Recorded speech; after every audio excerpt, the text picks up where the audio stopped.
Bienvenida al siguiente vídeo tutorial de la lectura obligatoria El discurso del método de René Descartes. Ya sabemos que hemos visto en la segunda parte que trata de las reglas del método. Podemos recordarlas, son 4. Si pensáis un poco, la primera es la de la evidencia, ¿no?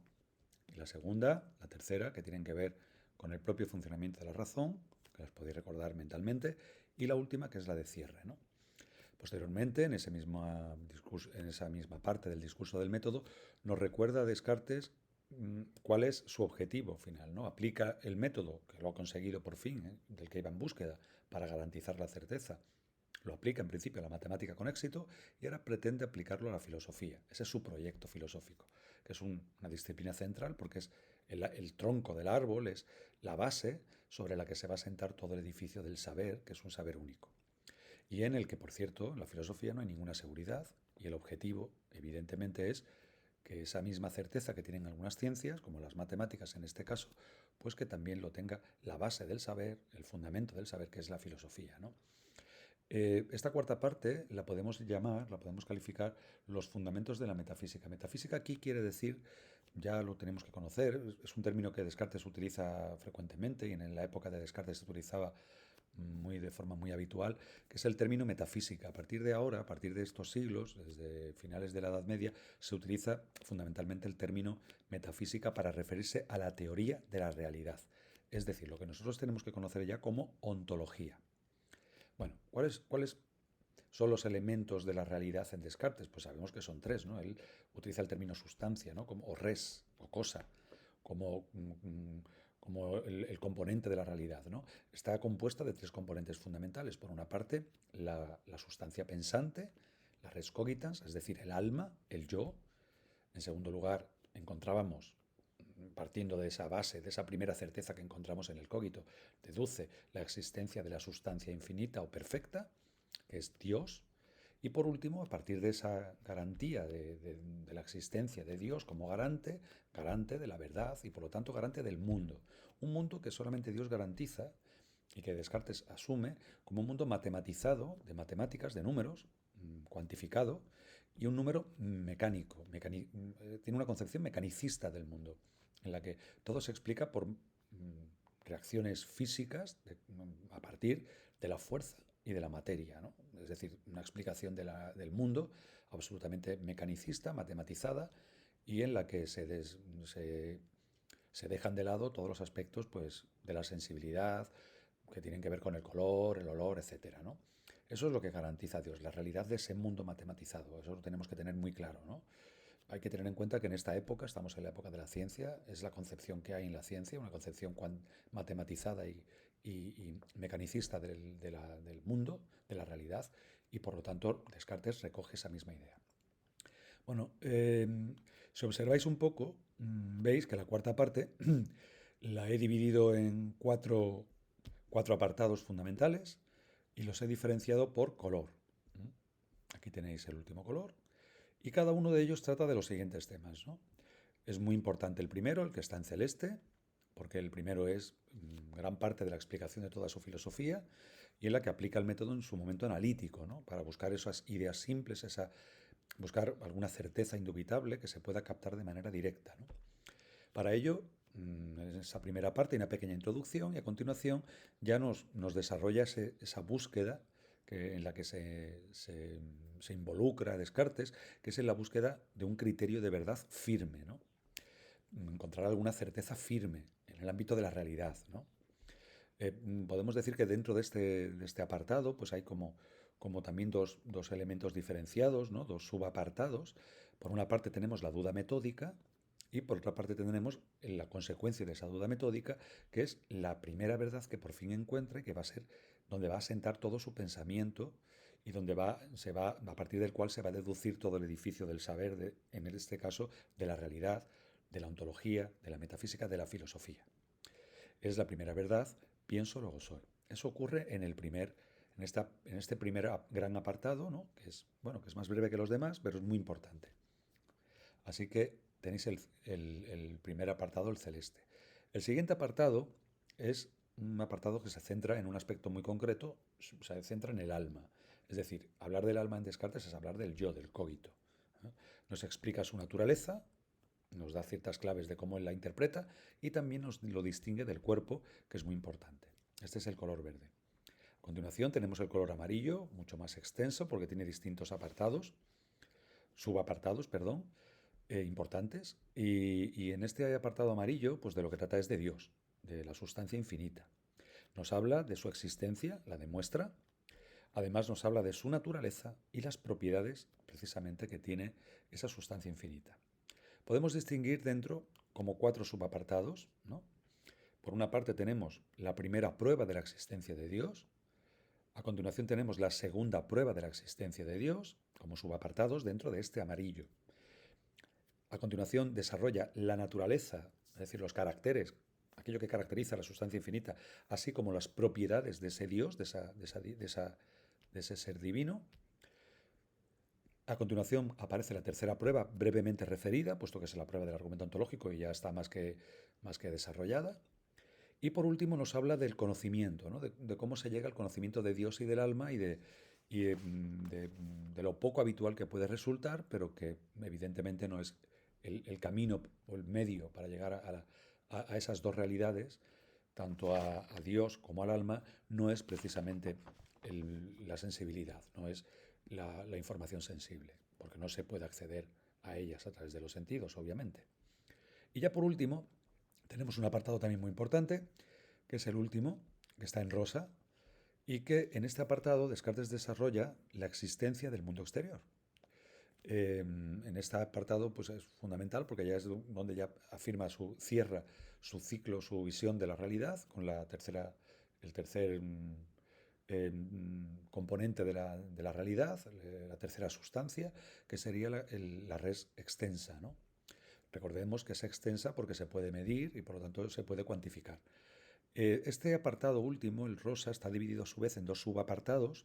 Por una parte estaría la veracidad y perfección divinas que garantizan toda verdad, porque no olvidemos que en el genio maligno, que con el genio maligno Descartes nos había dejado completamente cuestionada también las verdades matemáticas, que aunque aquí no aparece, sí que está intuida, porque él está desarrollando, como ya sabéis, su obra filosófica, Meditaciones metafísicas, en la que sí aparece el genio maligno y que evidentemente está en su pensamiento. Lo que pasa que en este texto ya sabéis que intenta suavizar por lo extravagantes algunos de los motivos de duda.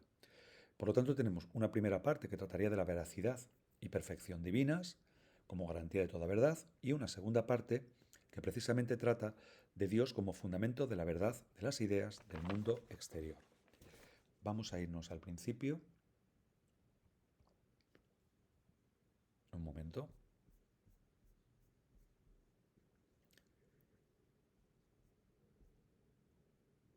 Y bueno, aquí empieza haciendo una introducción y hace algunas referencias, es autobiográfico y hay algunas referencias que él desea introducir, ¿no?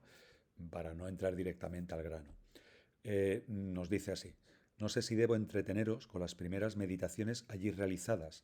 Esas meditaciones a lo que se refieren es a la obra que me he referido antes, Meditaciones metafísicas, que ya la estaba desarrollando y que la publicó algo más tarde de publicar el discurso del método. Y se está refiriendo a ellas. Es decir, no se va, está recordándonos que no va a ser tan riguroso, tan filosófico como en esa otra obra, ¿no? Va a ser más directo. De hecho, juega con el nombre y dice, pues son tan metafísicas. Aquí metafísico es para jugar evidentemente con el título de la obra, Meditaciones metafísicas, pero también aquí quiere decir rigurosas, ¿no? Aquí en concreto, metafísico quiere decir riguroso. Son tan rigurosas y tan poco comunes, es consciente de la extravagancia de algunos de sus, sobre todo de los motivos de duda, nos lo va a recordar más adelante de nuevo, que no serán del gusto de todos. Él pretende gustar, tiene ese componente propio de la época, ¿no? de adaptarse un poco a las circunstancias. Bueno, Descartes hace referencia aquí precisamente a lo que ha recogido en Meditaciones metafísicas, por lo tanto, y reconoce la dificultad que entraña esta filosofía, esta metafísica, ¿no? que intentar argumentar esa realidad es complicado. Es una ciencia difícil para la mayoría, es lo que acaba de reconocer, ¿no? Inmediatamente a continuación introduce, ¿no? Se plantea la necesidad de fundamentar el valor absoluto del método, tiene que está ya fundamentado, pero tiene que fundamentarlo ahora en la filosofía, que en la matemática ha sido fácil, como ya vimos en la segunda parte, pero en la filosofía se prevé difícil, ¿no?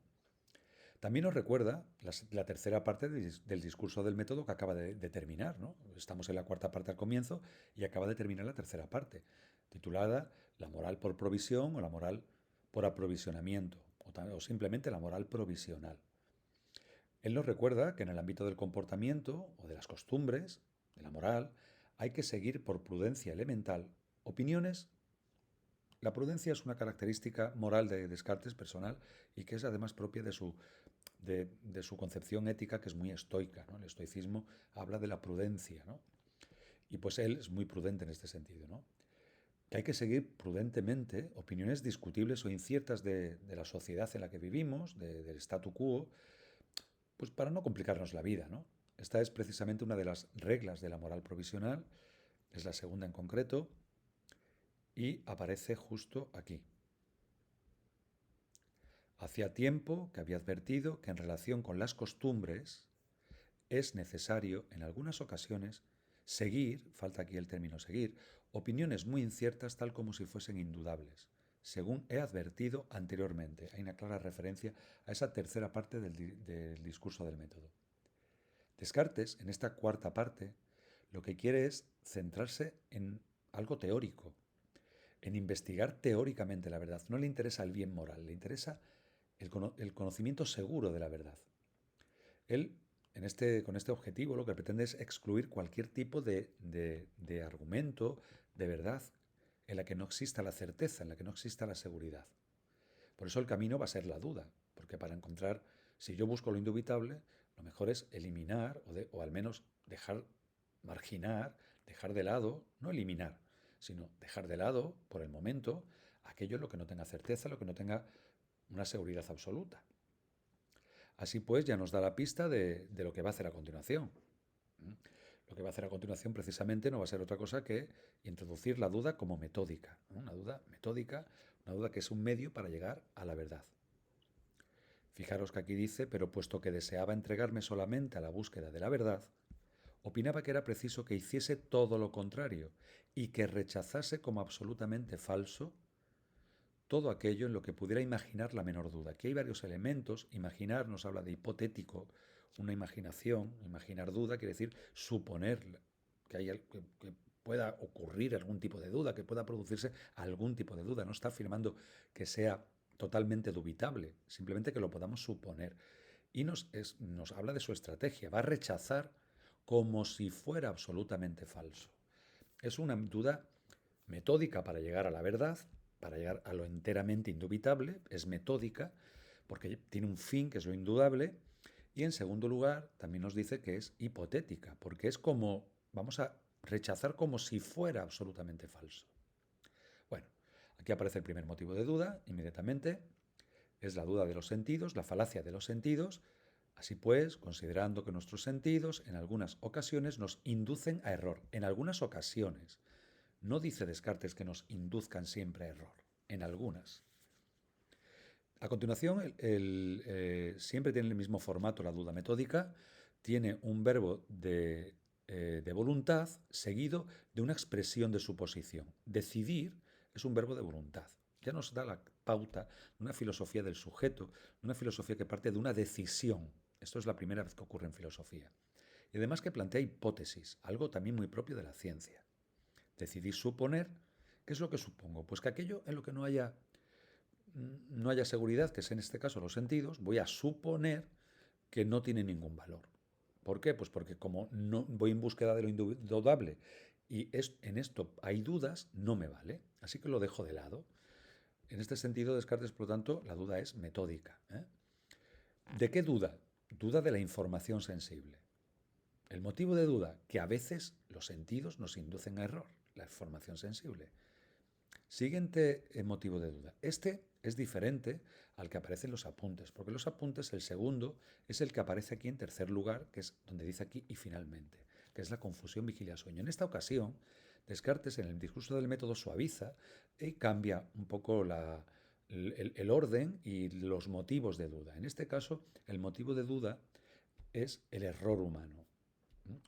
Errare humanum est, ¿no? Decían los latinos. Pues errar es algo humano, ¿no? Pues efectivamente, parte de ese error humano como motivo para dudar de las verdades matemáticas. Y ya por último, nos encontramos con el tercer motivo de duda, que es el que aparece en los apuntes y en este caso Meditaciones Metafísicas en segundo lugar, que es la confusión vigilia-sueño. Que esa confusión vigilia-sueño, evidentemente la podemos diferenciar con facilidad, pero en ocasiones puede haber confusión. Por lo tanto, es suficiente motivo para no estar seguros y por lo tanto lo vamos a dejar de lado. Vamos a resolver, fingir. Resolverme es decidirme. Tomar una resolución es tomar una decisión. Y fingir viene del verbo fingo, que en este caso en latín significaba suponer. Voy a suponer, por lo tanto, que todas las cosas que hasta entonces había alcanzado mi espíritu, en lo que incluyo mi cuerpo, ya no hablamos de sensibilidad, no hablamos de que algo sea verde o azul, hablamos de que exista como cosa, incluido mi cuerpo, que lo conozco a través de los sentidos. Así pues, nos encontramos que tenemos un motivo de duda suficiente para cuestionar la realidad material, el mundo en general, incluido mi cuerpo. Así pues tenemos un tercer motivo de duda muy radical también, ¿no?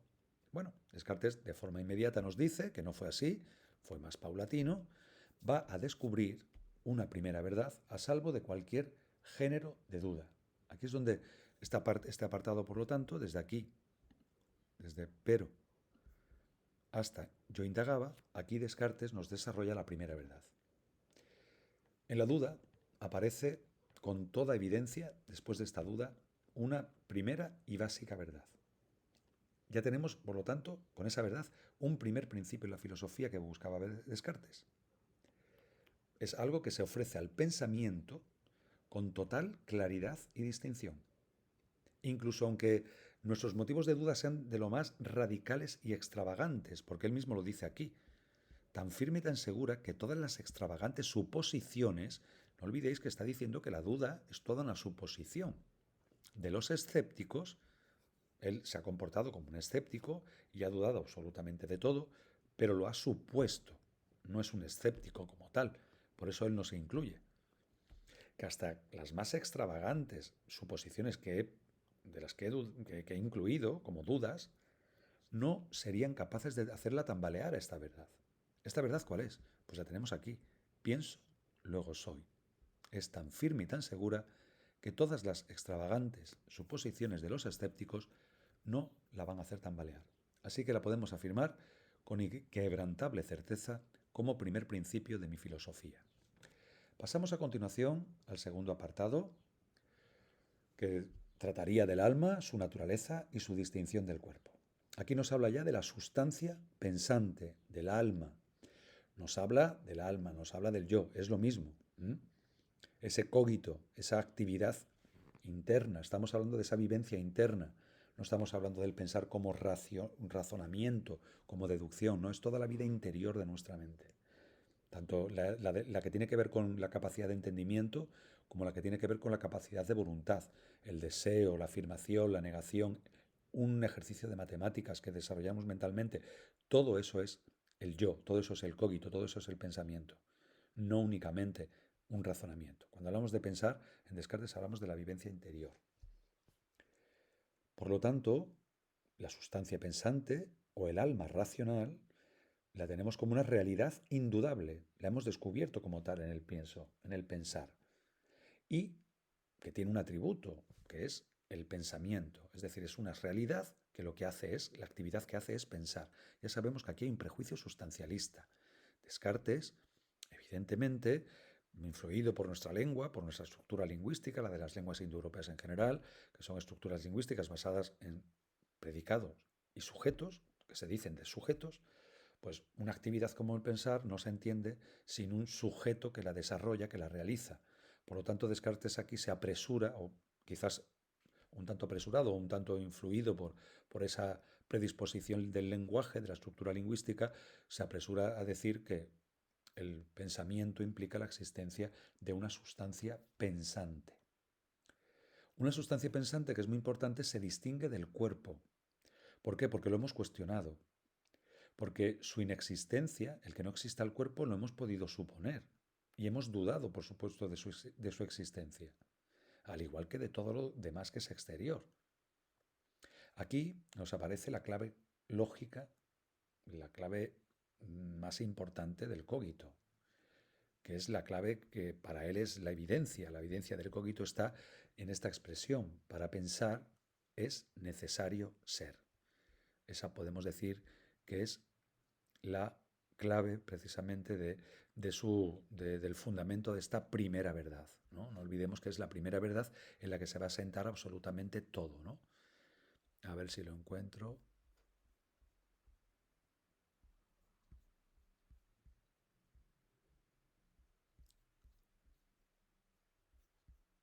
No lo encuentro ahora mismo. Un segundo. Para existir no tiene necesidad alguno.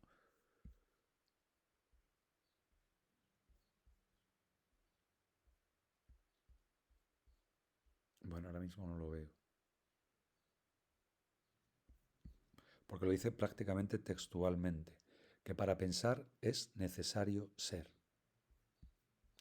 Vamos a leerlo posteriormente, examinando con atención lo que yo era y viendo que podía fingir que carecía de cuerpo. Aquí nos lo aclara. Había imaginado que no había mundo alguno, lugar alguno en el que me encontrase, pero que por ello no podía fingir que yo no era, sino que por el contrario, solo a partir de que pensaba dudar acerca de la verdad de todo, se seguía muy evidente y ciertamente que yo era. Mientras que con solo que hubiese cesado de pensar, aunque el resto de lo que había imaginado hubiese sido verdadero, no tenía razón alguna para creer que yo hubiese sido, llegué a conocer, a partir de todo ello, que era una sustancia cuya esencia naturaleza no reside sino en pensar. Es decir, he dudado de todo lo que hay en mi pensamiento, pero lo que tengo claro es que pienso, no aquello que pienso, pero sí que pienso. Pues esa es la realidad que tengo, el pensar. Mi pensamiento es una sustancia que se caracteriza precisamente por el pensamiento, ¿no? Tal sustancia, para existir, no tiene necesidad de lugar alguno ni depende de cosa alguna material. Estamos hablando evidentemente del alma, ¿no? Bueno, pasamos, por lo tanto, ya al siguiente punto, que es la sustancia infinita. Esta es un poco más extensa. Vamos a la primera prueba de la existencia de Dios, que aparece nada más comenzar.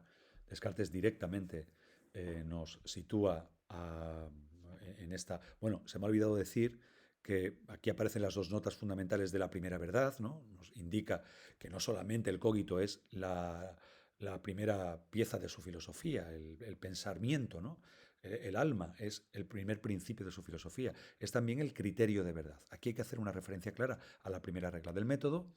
Aquí, evidentemente, nos está, y habiéndome hasta el final, nos está indicando con toda claridad pues que la regla general, la primera regla de la evidencia, pues se deriva de este cogito y que precisamente le permite aclarar cuáles son las dos notas de la evidencia. Porque al cogito, el cogito se le ha presentado con claridad y distinción.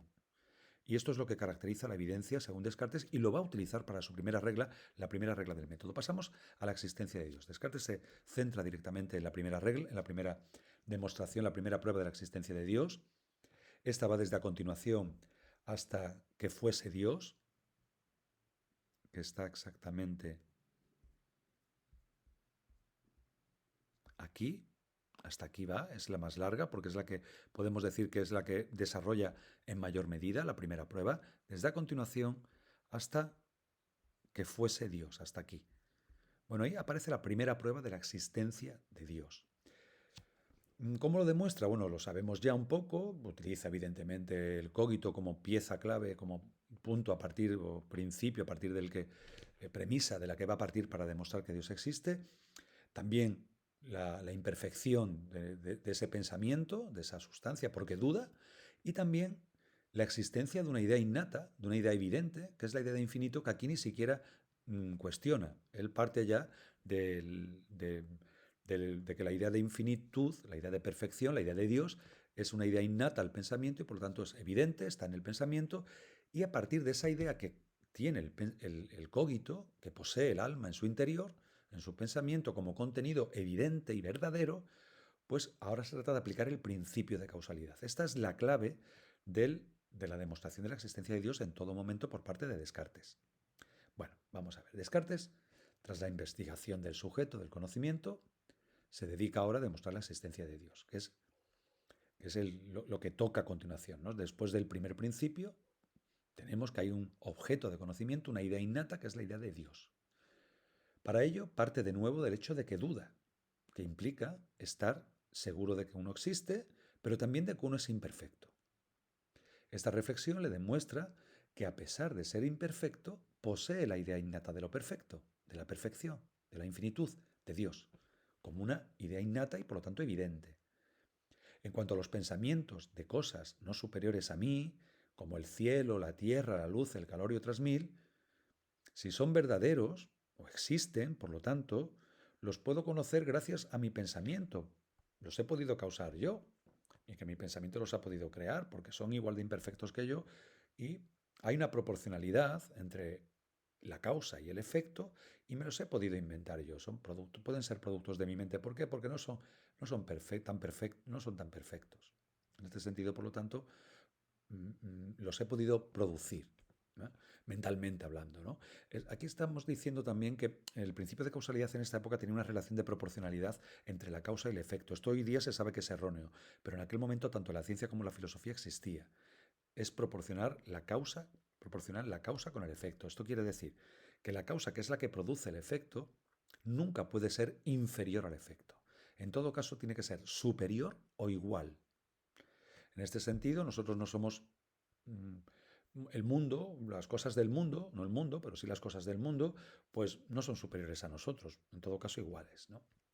Así pues, eh, plantea esto y nos dice, si son verdaderos, existen, los puedo conocer gracias a mi propio pensamiento y si no lo son, se pueden explicar por mi propia imperfección, que me los he inventado. Por último, para llegar a la argumentación, parte del axioma, un principio no demostrado, que es el principio de causalidad, que es un principio básico, una verdad, y que se fundamenta en el principio de causalidad, que es nada procede de la nada. Es decir, de lo absurdo, de la imaginación, no puede venir nada.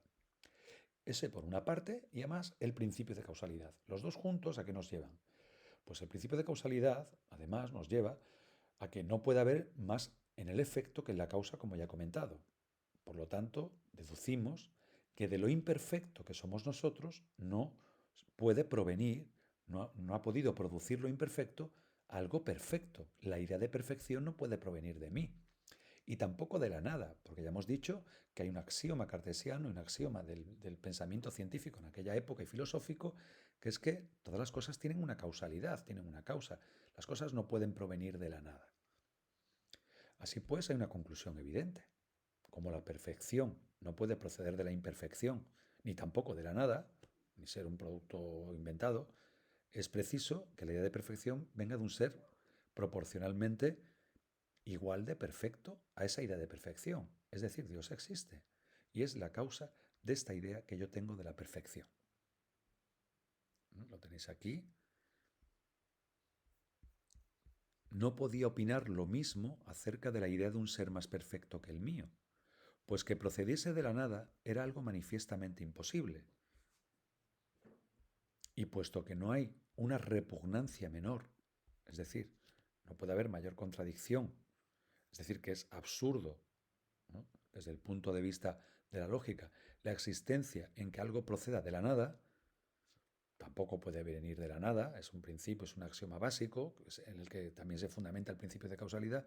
¿Qué concluye? Pues concluye que tal idea, la de Dios, no puede provenir de mí mismo. ¿De quién viene entonces?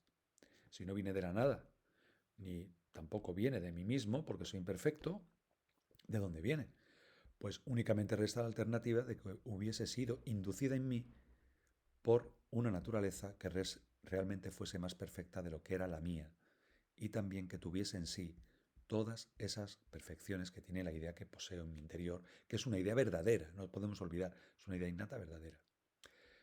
A continuación, nos encontramos con la siguiente prueba de la existencia de Dios, que es una variación sobre la segunda, La anterior aplica el principio de causalidad a la idea de Dios que hay en mi pensamiento, de dónde procede, y esta segunda es una variación sobre la anterior. Es el mismo fundamento, es el mismo procedimiento, muy similar, pero el principio de causalidad lo aplica a la existencia del cogito. ¿Cuál es la causa de mi alma? ¿Cuál es la causa del yo? ¿Cuál es la causa del cogito? ¿Que posee la idea innata, verdadera de un ser perfecto?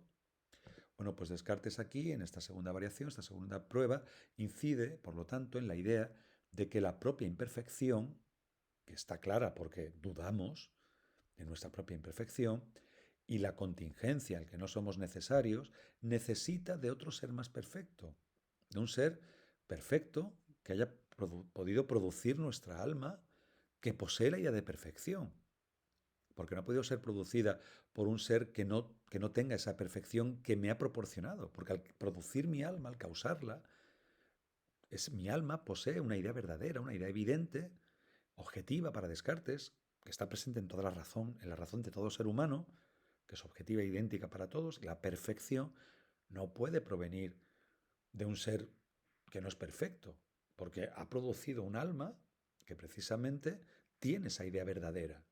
En este sentido, Descartes deja de lado, nunca mejor dicho, no descarta, deja al margen precisamente la causalidad que pueda haber en el alma nuestra, en mi alma, de mis padres, ¿no? Los padres son los que causan el cuerpo, son los que producen la generación física, son la causa física de nuestro cuerpo, pero no son la causa de nuestra alma, no pueden ser porque son imperfectos también. Tiene que ser un ser que nos pueda producir, que pueda causar nuestra alma, ¿no? La existencia de nuestra alma, pero que además tenga la perfección que nuestra alma posee en su interior, en la idea de perfección. No en ella misma, pero sí guarda una idea de perfección que ha tenido que ser puesta a nuestra alma y por lo tanto por un ser igual de perfecto que esa idea de perfección que posee mi mente. Así pues, para corroborar la tesis, Descartes introduce una hipótesis accidental. No llega a la existencia de Dios en esta ocasión de manera directa, sino de manera indirecta. Es decir, dice, vamos a suponer que no es Dios la causa. No vamos a afirmar que es Dios la causa. Vamos a suponer que la causa de mi pensamiento soy yo mismo. Si yo existiese como ser único e independiente, yo me hubiera causado a mí mismo, yo que poseo la idea de Dios, me habría, con ese poder que tengo de crearme a mí mismo, me habría hecho Dios. Yo sería Dios. Y no es el caso porque soy imperfecto. Tampoco son mis padres porque tampoco son Dios. Luego tiene que existir un ser que ha producido mi alma, un alma que posee una idea innata, evidente y verdadera de perfección. Así pues, Dios existe. Bueno, aquí hemos llegado a una... Este es el segundo subapartado, ¿no? El primero es la primera prueba, el segundo es la segunda prueba de la existencia de Dios, que ya hemos dicho que va desde a esto añadía y va hasta que se daban en Dios. Este es más pequeñita, la desarrolla menos, solamente habla de una de las hipótesis accidentales, es decir, el que hayamos podido crearnos a nosotros mismos, ¿no? Nuestra alma se haya producido a sí misma. No, porque ya sabemos que somos imperfectos. O seríamos Dios. Eso por una parte. Seríamos Dios y no somos Dios. A partir de ahora, Descartes lo que hace es hablarnos un poco, antes de desarrollar la tercera prueba brevemente, nos habla de esta es la aportación de que Descartes, recordemos que la tercera prueba es el argumento ontológico de San Anselmo, que por lo tanto él la asume directamente de San Anselmo, de hecho no la desarrolla aquí, como vais a ver a continuación. Entonces, cuando ha terminado precisamente su desarrollo personal de la demostración de la existencia de Dios, él analiza un poco la naturaleza y las propiedades de Dios, que va desde pues siguiendo hasta ni un solo momento. En este apartado, por lo tanto, en este momento, nos desarrolla la naturaleza, las características de Dios. La idea de lo perfecto, que utiliza Descartes para demostrar que Dios existe, permite determinar y conocer un poco la naturaleza y propiedades de ese Dios existentes. ¿Cómo se hace? Pues por una vía que es la llamada vía de la negationis.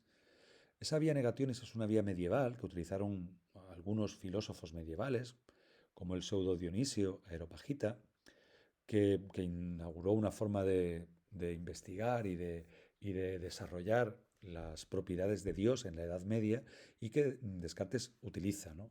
Es dentro de la corriente platónico-agustiniana. Descartes se acerca mucho a San Agustín en algunos aspectos. Utiliza esta vía de la negación.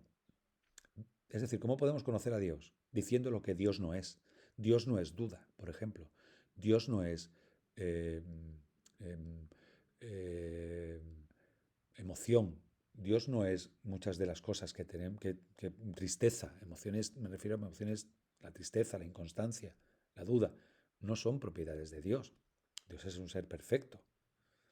Hemos visto que se fundamenta la idea de perfección.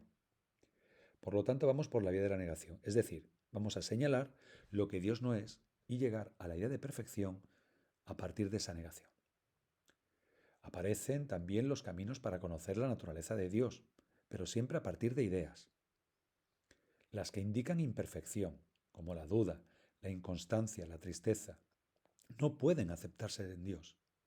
También nos habla de Dios a partir de las ideas como sobre los seres que tienen cuerpo.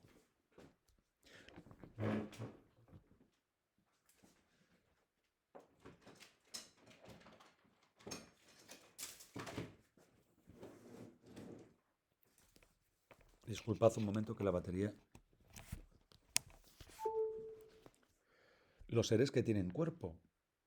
Los seres que tienen cuerpo, también esto viene desde el neoplatonismo y en el agustinismo también se produjo, son seres que en principio están compuestos de cuerpo y alma, sobre todo los seres que tienen vida, ¿no? Esta distinción entre lo corporal y el alma, entre el cuerpo y el alma, cuando se dan unidos, implican imperfección. Es decir, si se da unido el alma con el cuerpo, esa dualidad es signo de imperfección. Esto lo afirmaron los neoplatónicos. Los neoplatónicos consideraban que lo que hace a un ser perfecto es la simplicidad, no la composición.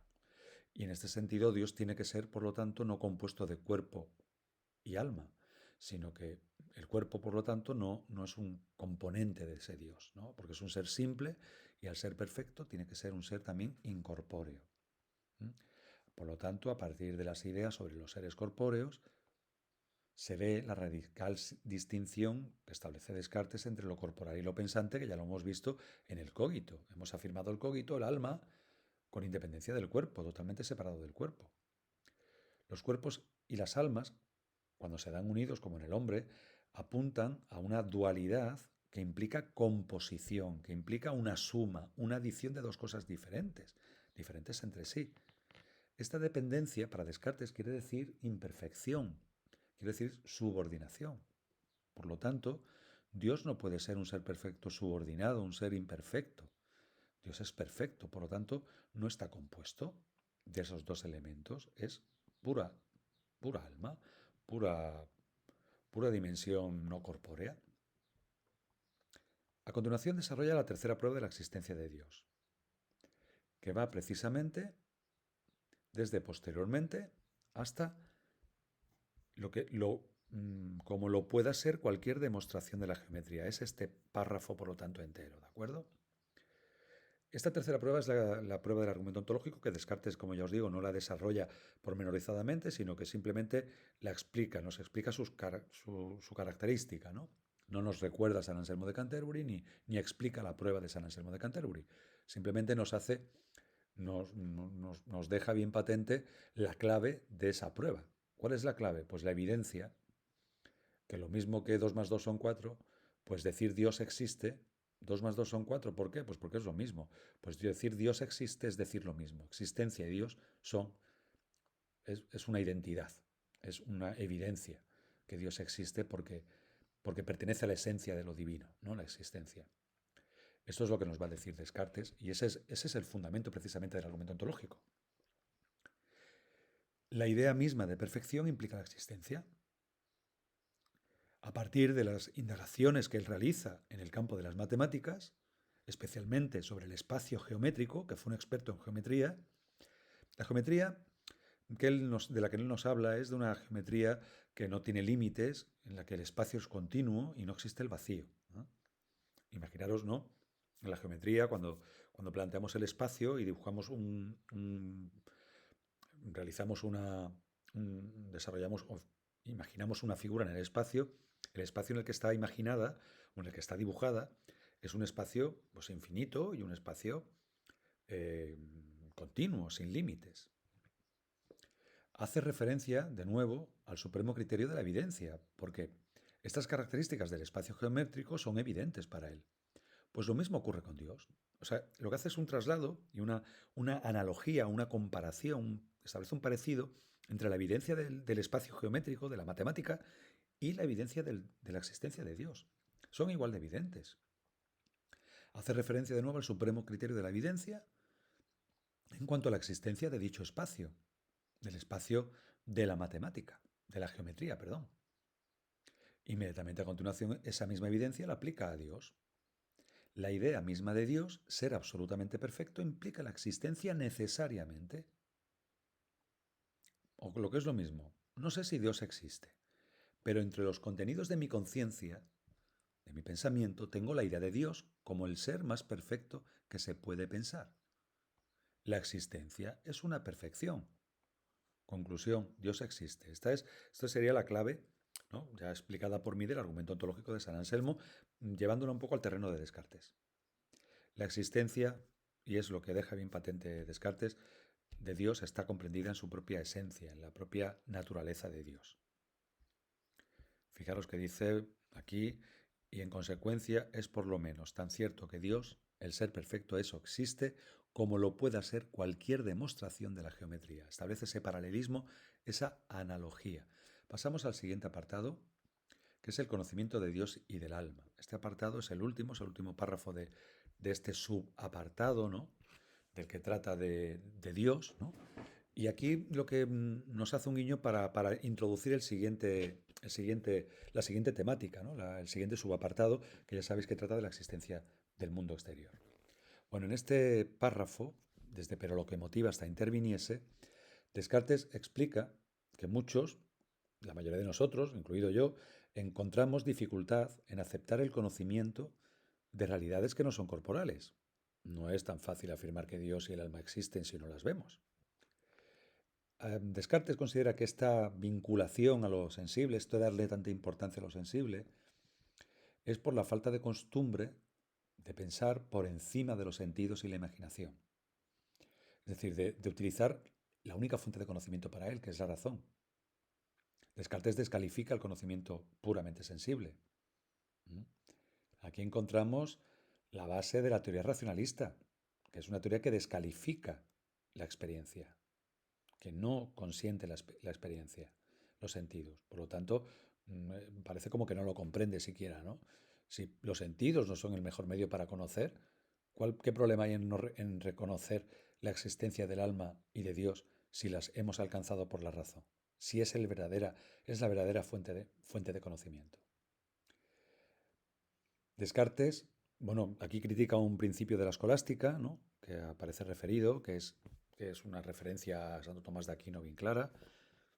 ¿Mm?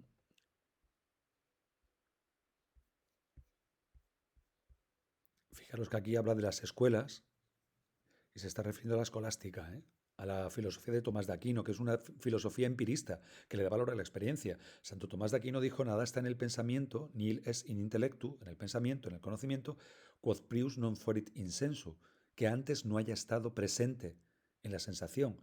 Esto evidentemente lo está cuestionando Descartes, está cuestionando a la escolástica a través de esta filosofía, ¿no? Lo cual es bastante manifiesto en la máxima que los filósofos defienden como verdadera en las escuelas, según la cual nada hay en el entendimiento que previamente no haya impresionado los sentidos. Evidentemente la está rechazando. ¿Eh? Siempre que habla de las escuelas, habla en un sentido crítico. Descartes lo que se propone es devolver a la razón su protagonismo, todo su protagonismo, e intenta comprender los objetos del entendimiento a través únicamente de la razón. Es el único medio. Lo que está en el entendimiento y la razón solamente se puede acceder a ello para Descartes a través de la razón y nunca a través de la imaginación o de los sentidos. Para él es un grave error Solo a través del entendimiento se puede probar la existencia del alma o de Dios. Pasamos al último apartado, gran apartado del discurso del método, que ya es el último, ya vamos finalizando. Este es precisamente la existencia del mundo exterior.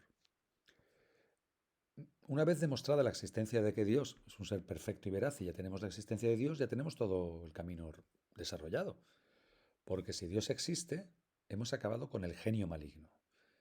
Ya podemos recuperar el mundo y ya podemos recuperar las verdades matemáticas, porque Dios tampoco, podemos recuperar el mundo porque Dios tampoco va a garantizar, mm, nos va a garantizar, Dios es bueno y veraz y verdadero. Dios no nos va a dejar con un mundo de somnolencia, de sueños. Nos va a garantizar la verdad matemática en primer lugar, pero también nos va a garantizar que este mundo en el que vivimos no es un sueño, no es un engaño, no nos está manipulando. Porque al fin y al cabo, si viviéramos en ese mundo de sueños, es una manipulación de ese genio maligno al fin y al cabo, ¿no? Dios nos da esa seguridad de que efectivamente existe la verdad matemática, no son engaños, esas verdades evidentes, matemáticas, cuantitativas, esas leyes físicas, científicas que descubrimos en nuestro pensamiento, sino que además nos garantiza la existencia del mundo. Bueno, ya vemos entonces que demostrada la existencia de un Dios perfecto y veraz, es perfecto y es verdadero, Dios es un Dios garante. Esto hay que ponerlo en el examen, es muy importante. Dios como garantía de verdad.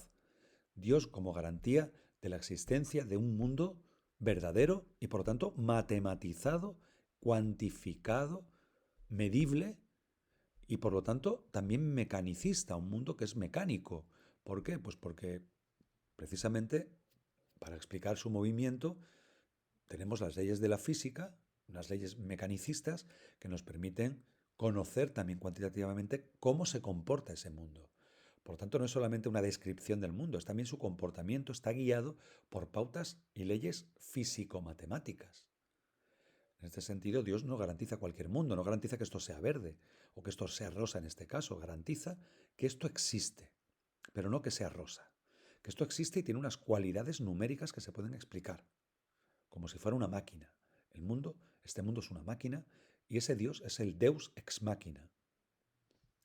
Bueno, demostrada la existencia de Dios como ser perfecto y veraz, Descartes ahora pasa a probar la existencia del mundo exterior y corpóreo. Dios es una idea innata, clara y distinta. Esa idea innata se convierte en el criterio de verdad, que desvanece la duda. Pero no solamente desvanece la duda esa idea, sino su existencia, la existencia que tiene relación con esa idea de Dios, que la ha causado. Mis sentidos me muestran las cosas del mundo exterior como si fuesen reales. No sabemos y no tenemos garantías de esa verdad, decíamos, pero Dios es verdadero, por lo tanto, ese mundo fantasmagórico que habíamos hablado, que podía ser un producto de un sueño, pues Dios nos garantiza que no es así, ¿no? Dios no puede engañarme. El mundo exterior debe existir. Hay un primer apartado, un subapartado dentro de este último apartado, que iría desde en fin hasta la perfección de ser verdaderas, es decir, este primer párrafo. En este Descartes nos habla de la veracidad y perfección divinas como garantía de toda evidencia. Y nos lo dice muy clarito, es muy importante. Nos dice, Dios no es sólo el presupuesto necesario para confiar en la verdad de nuestra experiencia, que ese es un objetivo que tiene que recoger, por supuesto, de lo que vemos del mundo exterior, sino también, y sobre todo, es el fundamento de la primera regla del método, la regla de la evidencia. Aquí se está hablando, evidentemente, de la realidad objetiva de las ideas. ¿Mm? Las ideas son objetivas, sí, sí, todas son objetivas, todas las que están en el pensamiento, porque están en la razón. Y la razón es universal y única para todos. Y cuando Descartes habla de ideas verdaderas y evidentes, habla de ideas que son evidentes para la razón humana, por lo tanto es común a todos. Es una idea que es idéntica en todos. Dios garantiza, por tanto, la verdad de las ideas claras y distintas, garantiza la primera regla del método, garantiza la evidencia, garantiza la verdad. Las ideas claras y distintas, las ideas innatas, no tienen otro remedio que proceder de Dios. Esas ideas, la idea de Dios dijimos que Dios existía porque nos había puesto Dios esa idea, pues todas esas ideas innatas, en último término, es Dios el que nos las garantiza, es Dios el que nos las ha puesto.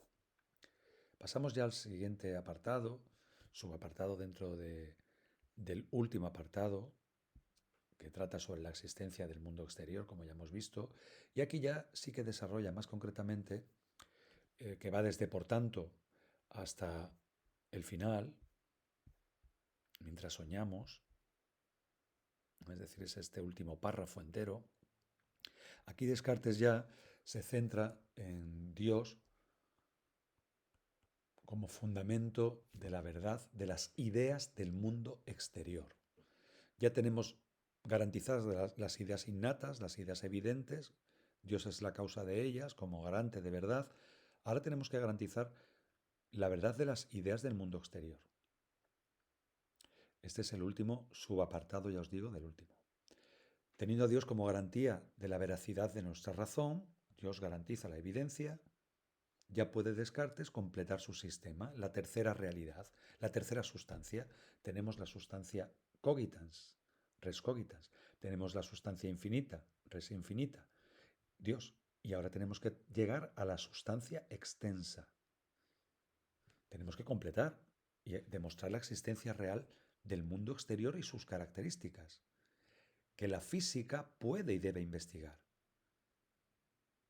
Se puede aplicar el criterio de verdad, efectivamente, y certeza a los conocimientos matemáticos, a los conocimientos matemáticos y físicos de la realidad física. Eso lo que nos está diciendo es que Descartes lo que garantiza es la verdad de las ideas del mundo exterior, pero que se puedan cuantificar, que tengan que ver con lo físico y matemático. Físico, en el sentido de física matemática, de física mecanicista. Se repiten los argumentos para la superación de la duda metódica, insistiendo en que no se puede salir de ella sin llegar a la evidencia, claridad y distinción como criterio de verdad. La hemos superado la duda metódica, ya tenemos la evidencia, porque descubrimos la evidencia en el cogito. Sabemos que este criterio recibe además su fuerza al final de la existencia de Dios, del ser perfecto y veraz. Si os fijáis, el argumento es un poco circular, porque al final Dios garantiza la evidencia, pero hemos llegado a Dios a través de la evidencia del cogito. Pero sin ese Dios no tenemos tampoco la garantía de la evidencia, porque habíamos cuestionado toda la evidencia. Hay una cierta circularidad en este momento, cuando aquí empieza a desarrollarlo y nos habla de la matemática, y hay una cierta circularidad, porque es verdad que quizás debía haberlo dejado al margen esa referencia, ¿no? A que al final tenemos evidencia y conocimiento verdadero, podemos fiarnos de las ideas que vienen del mundo exterior, porque ya tenemos la evidencia como una garantía que la ha proporcionado Dios. Bueno, pero ¿cómo hemos llegado a Dios? Hemos llegado a Dios a partir de una evidencia, que es la del cogito. Es decir, que aquí podemos encontrarnos eh, podemos encontrar un cierto argumento circular, ¿no? No del todo, porque son, es una estrategia distinta. Aquí está intentando argumentar a favor de la verdad de la verdad de las ideas del mundo exterior, es decir, está afirmando la existencia del mundo exterior y es en otro terreno. Quizás aquí, aunque se presta confusión, Descartes aquí quizás no cayera en la cuenta porque el argumento se puede independizar. Pero mm, al leerlo cae uno un poco en la idea se puede venir a la mente un poco la idea de la circularidad del argumento, ¿no? De que no está dando un argumento convincente, porque, en fin, primero hemos empezado diciendo que el cogito es evidente, del cogito evidente hemos demostrado que Dios existe, gracias a esa evidencia, y ahora Dios es el que garantiza la evidencia. Bueno, parece un poco circular, ¿no? El patrimonio de la verdad, concluye, está en la razón, no en los sentidos. Dios no garantiza la información sensible. Está en los sentidos. No debemos dejarnos persuadir nunca y nada más que por la evidencia de la razón. Ahora pasa algo y no puedo verlo, pero por aquí está, ¿no? Y puesto que nuestros razonamientos no son jamás tan evidentes ni completos durante el sueño como durante la vigilia, ¿no? Destruye la duda de la confusión vigilia-sueño, ¿no? Pero más abajo sí que nos habla precisamente de esto, ¿no? De que, conclusión, no nos podemos dejar persuadir nada más que por la evidencia de la razón. Termina concluyendo con la evidencia como clave de todo el sistema filosófico suyo. Descartes insiste al final, que no se puede ver ahora porque estás tú pensando, Pero si os vais más abajo en vuestro texto, veréis que insiste Descartes en que Dios, que es un ser perfecto, es un ser bueno y verdadero, es veraz. Dios es, al final, el fundamento y el origen de toda verdad. Dios no nos puede engañar. Dios garantiza la verdad de nuestras ideas, de la ciencia, de las ideas que garantiza la ciencia del mundo exterior. Pero es que así, Descartes con ese Dios ha suprimido completamente la duda. Una duda que ya ha dejado de ser una duda radical y universal para recuperarlo todo y acabar ya con su sistema filosófico. Nada más. Me despido de vosotros, espero os haya interesado y voy a cerrar ya la sesión.